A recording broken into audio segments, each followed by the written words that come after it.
Hey guys, and welcome back into our segment this year that we're doing 100 yards with Stephen Hargis, and today we're at Notre Dame High School with head coach Charles Fant. Charles, hey. Good to see you as always. Great to be here, man. We're going to walk and talk about Fighting Irish football. Sure. All right, you guys have been really close the last couple of years. You played for a state championship 2 years ago. Probably should have gotten further than you got last year, kind of stubbed your toe and got upset.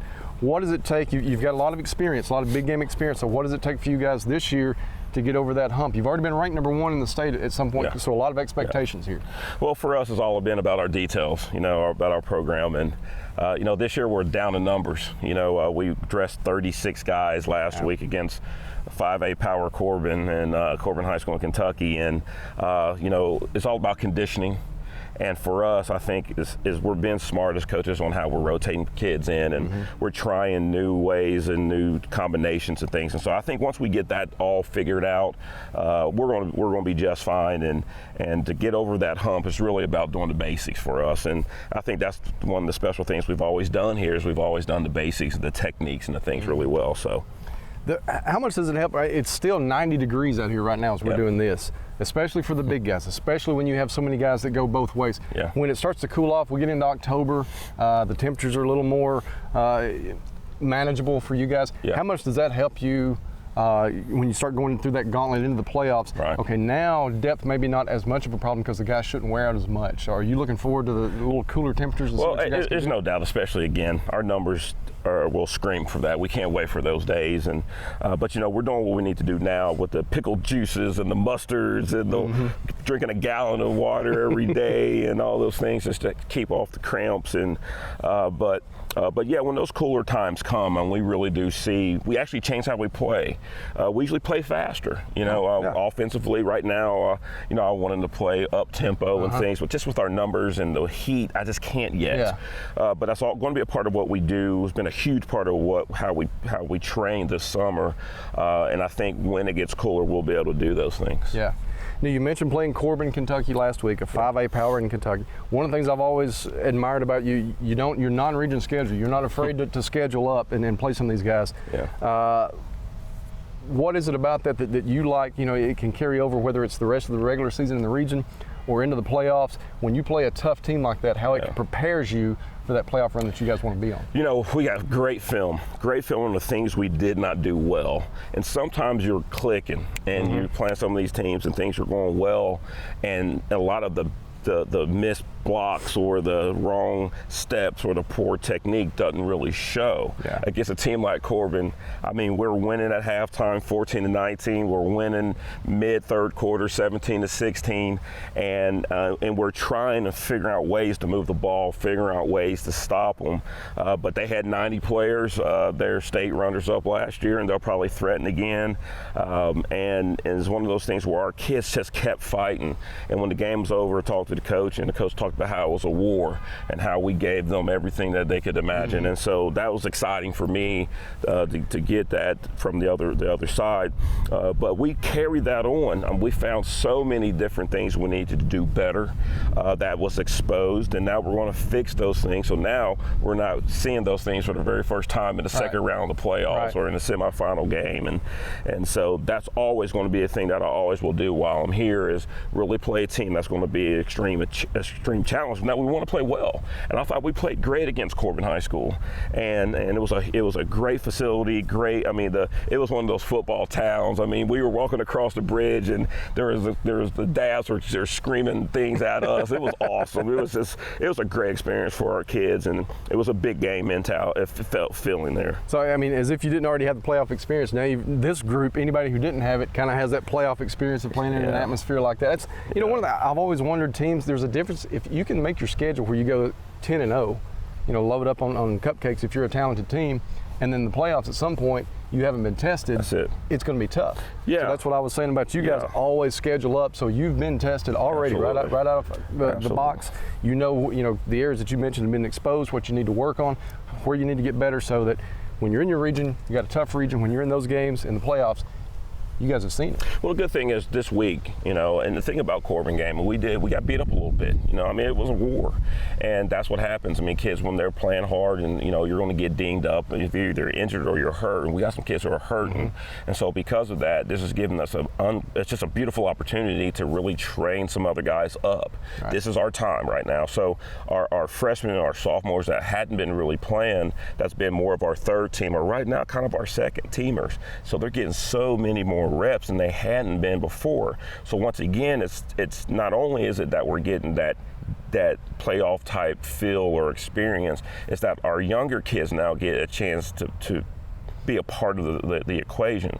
So now by the time we get to mid-season, end of season, and the playoffs, we're 3 deep. Yeah. And when you're 3 deep, you feel really confident that guys can start going down and you're going to be just fine. Because the guy goes in, he may not be as good, but he knows his rules, and that's a big deal. Yeah.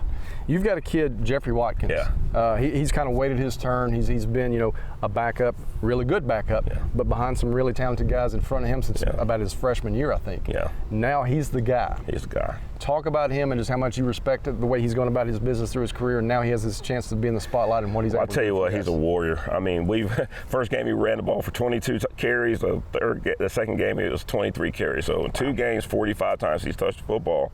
He has 350 yards and 4 touchdowns, and 5 touchdowns. I'm sorry. And so he is something else now, I tell you, and he has been. He's never ever complained. He's a Jalen Hurts type guy.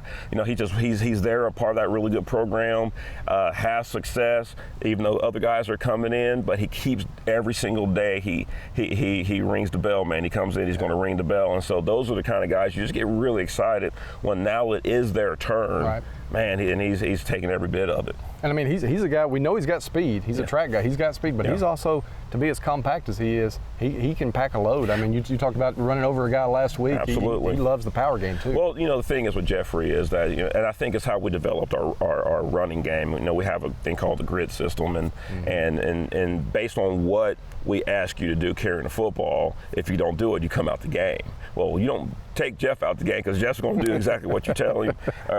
He's going to all those components that we look for. That's what we consider a grit run. He does every single time he touches the football, and so he just has that mentality that he knows he's blessed to be here. He knows he's blessed to have this opportunity, and I'm just thrilled. I'll be so excited when one of these colleges that keep calling around and talking will go ahead and make that commitment to him, and because I think they'll be getting a great football player.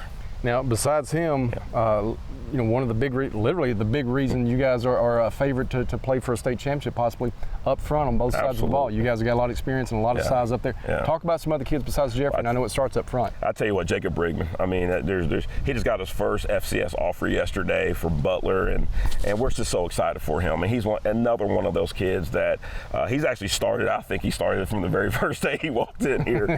He's always been a big guy, physical. He is why we're physical.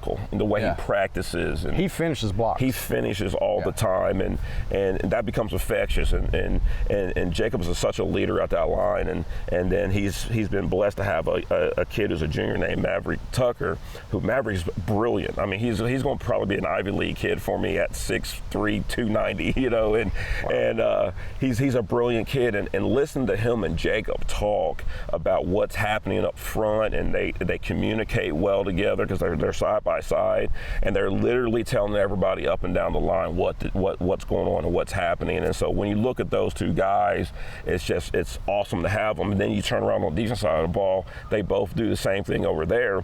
And then we have Julian Bonds, who he banged up his knee a little bit last game, and we're hoping, praying he's going to be okay. But he's been a dynamite defensively with Faru Williams, and so when you have those guys on both sides of the ball, you always have a chance. And I mean, again, we played a team that had 90 guys, and they were rolling guys in and out. You thought it was SEC football when you were watching all these guys that they were playing. But because our line were the way that they are, we always had a chance. We had a chance to win that game. You know, we just ran out of gas at the end. So those big guys, and it's just great to have those guys. Now, for you guys, it was something that's unique about Notre Dame. Even teams that line up in a spread type can run things that are similar to a single wing or some old school offense. But you guys are literally an old school single wing offense. Absolutely. What is it about that offensive style that you like so much? It's very unique. Not many people line up and run that anymore. Yeah. So what is it that you like so much about that? Well, the number one thing about it is the physicality of what the offense is. You're constantly moving forward. You're constantly double teaming people. You're double teaming and pulling. And in football, as an offensive coach, the defense always has that -1 guy, the one guy that's unblocked, because you have a quarterback that catches the ball, he hands it to somebody, and he's done, for that play. So there's always usually a guy who's unblocked that running back just has to beat. Well, in a single wing, it's completely different because you're blocking down, you're pulling. And a lot of times you're getting +1s, +2s, and +3s for the offensive side, running toward a corner. I can't tell you how many times our Jacob Brigman and Sam Stovall, who's playing for Northwestern, will be pulling, and it's just them in a 130-pound corner, and it's like that corner doesn't have a chance. You like that matchup? Yeah, that's a great matchup for us. And so when you see that, that's what that offense brings. Now, again, it's not the most sexy offense in the world, but for us, my goodness, I mean, we've had now over 8,000 yards and almost 100 touchdowns in it now. A little easier, I'm assuming, a little easier to sell the kids on it. When they first heard single wing, they're probably thinking, what are we doing? Yeah. But now, especially the back, the linemen know they're going to get to really take it at some people. Yeah. The backs know it's got a history of producing 1,000-yard rushers. A little easier to get the guys on board with it now, you got to think about it. Sam Stovall goes to Northwestern. I don't think Sam has the film without the single wing. You just in the spread, he sits back and he's just pass blocking. He might pull every now and then. But in the single wing, he was pulling. He was putting people on his back all the time. And then last year we have four senior runners, all 4 got scholarships to play football, and you look at those things, and now with Sam, and then we have Dallas Brown, who's our blocking back and quarterback, who's been he's killing on defense this year. I think he's averaging like 13 tackles a game right now this year. It's each one of those guys are getting those opportunities to carry the ball and do some things, and so it's great. Now my receivers, I tell them, look, man, you always get that 2, 3, 4 shots in the game. Make it count. Make it count, so, yeah. Well, guys, listen, one of the most consistent programs we've had for years since Coach Fant has been here. These guys have been challenging for state championships. They've played for one a couple of years ago. Look for big things this year. You guys stay healthy, and I think you'll be right there. Once again, watch us again next week. We'll have another episode of 100 Yards with Stephen Hargis.